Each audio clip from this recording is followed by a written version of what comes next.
Assalamualaikum warahmatullahi wabarakatuh. Perkenalkan, nama saya Andi Rosmadina, NIM 19.700.058, Fakultas Tarbiyah IAIN Parepare.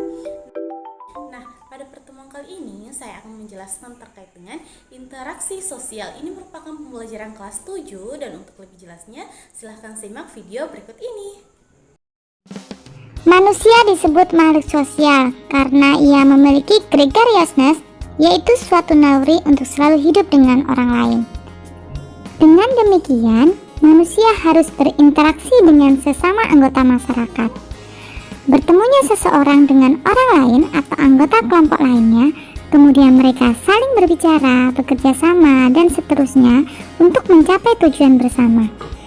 Kegiatan ini dapat dikatakan sebagai proses interaksi sosial. Untuk mengetahui apa itu interaksi sosial, perhatikan gambar berikut. Gambar 1, terlihat dua siswa saling bersalaman. Ini termasuk hubungan antara individu dengan individu. Gambar 2, ada seorang guru yang sedang mengajar di kelas. Ini termasuk hubungan antara individu dengan kelompok. Sedangkan gambar 3, ada beberapa siswa yang sedang bersalaman dengan beberapa guru. Ini termasuk hubungan antara kelompok dengan kelompok. Dari gambar tersebut dapat disimpulkan interaksi sosial berupa hubungan antara individu dengan individu, antara individu dengan kelompok, dan antara kelompok dengan kelompok. Jadi, pengertian interaksi sosial adalah hubungan timbal balik antara individu dengan individu, individu dengan kelompok, dan kelompok dengan kelompok. Dalam interaksi sosial, hubungan yang terjadi harus dilakukan secara timbal balik oleh kedua belah pihak. Artinya, kedua belah pihak harus saling merespon. Jika yang satu bertanya, maka dia menjawab. Jika diminta bantuan, dia membantu. Jika diajak bermain, dia ikut main. 2. Syarat interaksi sosial. Interaksi sosial tidak terjadi begitu saja. Syarat terjadinya interaksi sosial ada dua, yaitu adanya kontak sosial dan adanya komunikasi. Jadi, tanpa adanya kedua syarat itu, interaksi sosial tidak akan terjadi. Kata kontak berasal dari bahasa Latin con atau cum yang berarti bersama-sama dan tengo yang mempunyai arti menyentuh. Kontak sosial dapat terbentuk apabila terdapat respon dari pihak lain. Saling berjabat tangan, melempar senyuman, dan bertatap muka menunjukkan contoh kontak sosial. Berdasarkan proses berlangsungnya, kontak sosial dibedakan menjadi dua, kontak sosial langsung atau primer dan kontak sosial tidak langsung atau sekunder.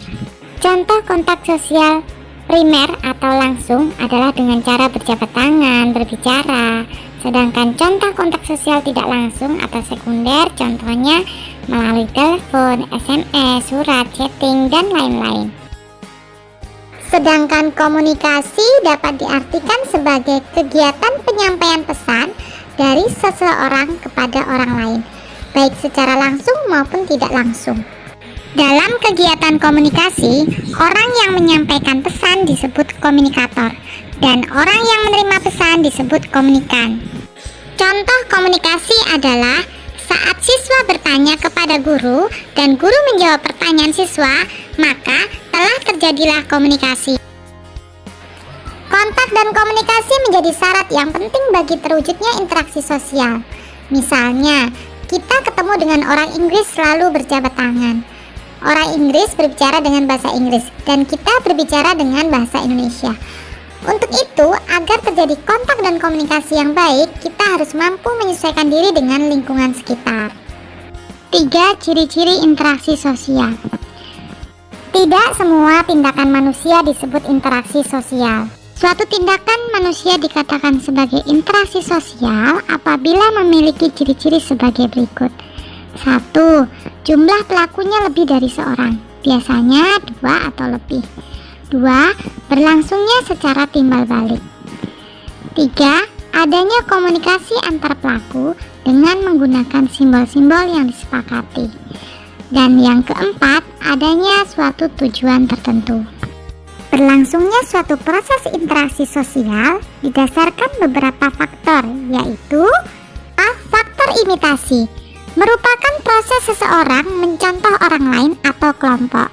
Misalnya, seorang anak perempuan bermain masak-masakan karena melihat ibunya pada saat memasak di dapur. B. Faktor sugesti, merupakan pengaruh yang dapat menggerakkan hati orang. Misalnya, seorang dokter yang memberikan saran kepada pasien, kemudian pasien tersebut akan mengikuti saran tersebut tanpa berpikir panjang. C. Faktor identifikasi, merupakan kecenderungan atau keinginan untuk menjadi sama dengan orang lain. Misalnya, seorang anak yang mengidolakan pemain bola, sehingga semua tingkah laku idolanya akan dilakukan. B.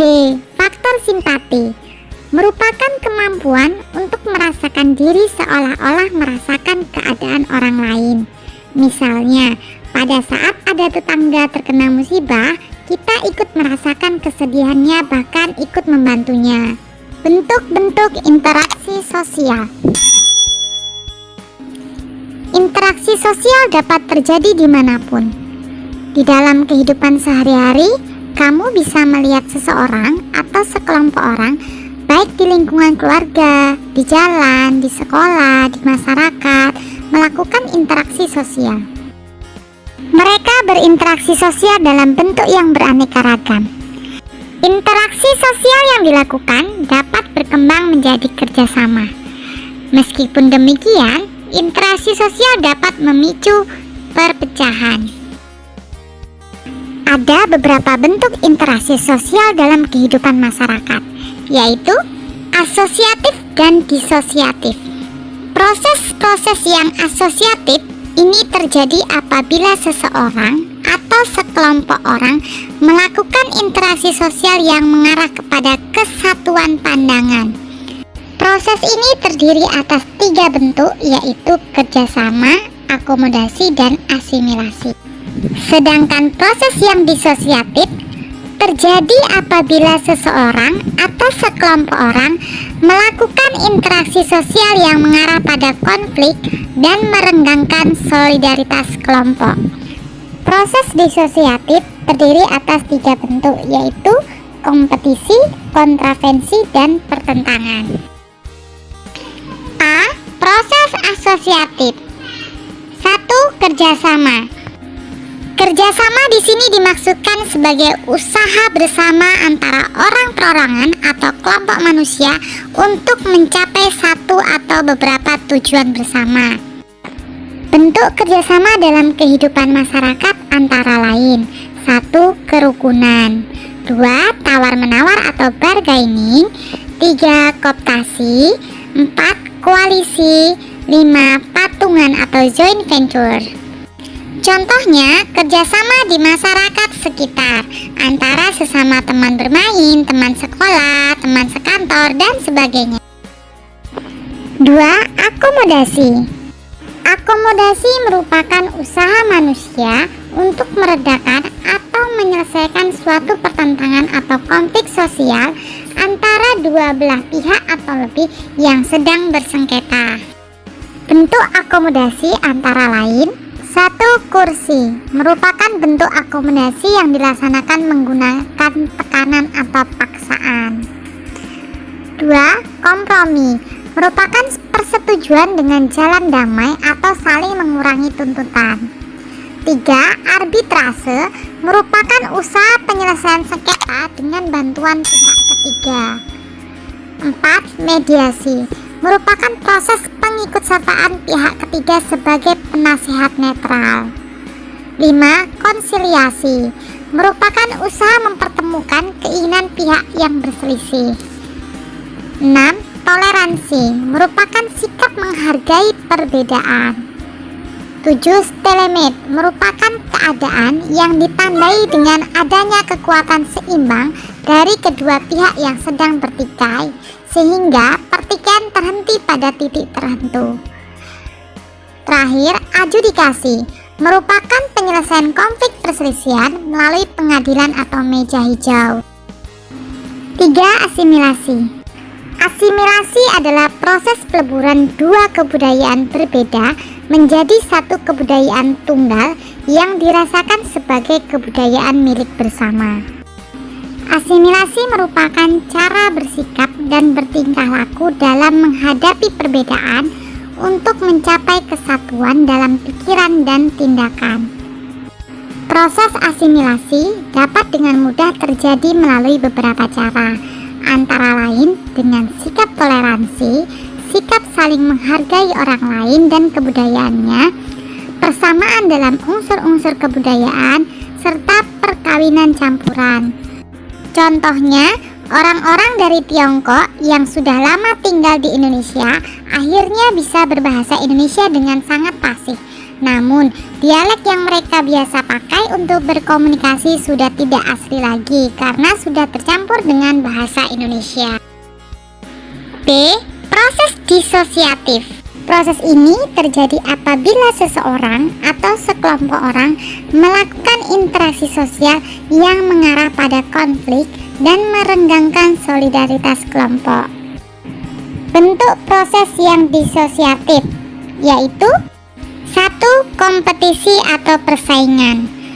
Kompetisi adalah suatu proses individu atau kelompok yang bersaing untuk mencari keuntungan melalui bidang-bidang kehidupan tertentu. Contohnya, perebutan gelar juara kelas, juara olahraga, dan lain-lain. Untuk mendapatkannya, seseorang harus bersaing satu dengan yang lainnya. 2. Kontravensi.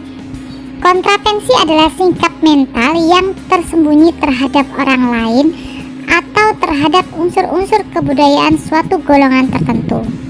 Kontravensi ini ditandai oleh perasaan tidak suka yang disembunyikan, kebencian atau keraguan terhadap kepribadian seseorang. Contohnya, OSIS di sekolahmu mempunyai suatu rencana, tetapi kelasmu kurang setuju terhadap rencana tersebut, sehingga berkembang rasa tidak suka atau benci namun masih disembunyikan. 3. Pertentangan atau konflik. Pertentangan atau konflik adalah suatu proses di mana individu atau kelompok berusaha untuk memenuhi tujuannya dengan jalan menentang pihak lawan yang disertai dengan ancaman dan kekerasan. Bentuk-bentuk pertentangan atau konflik yang terjadi di masyarakat seperti konflik pribadi, konflik sosial, konflik antar kelas, konflik politik, dan konflik internasional.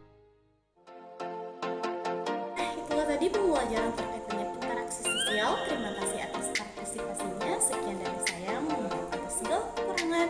Wassalamualaikum warahmatullahi wabarakatuh.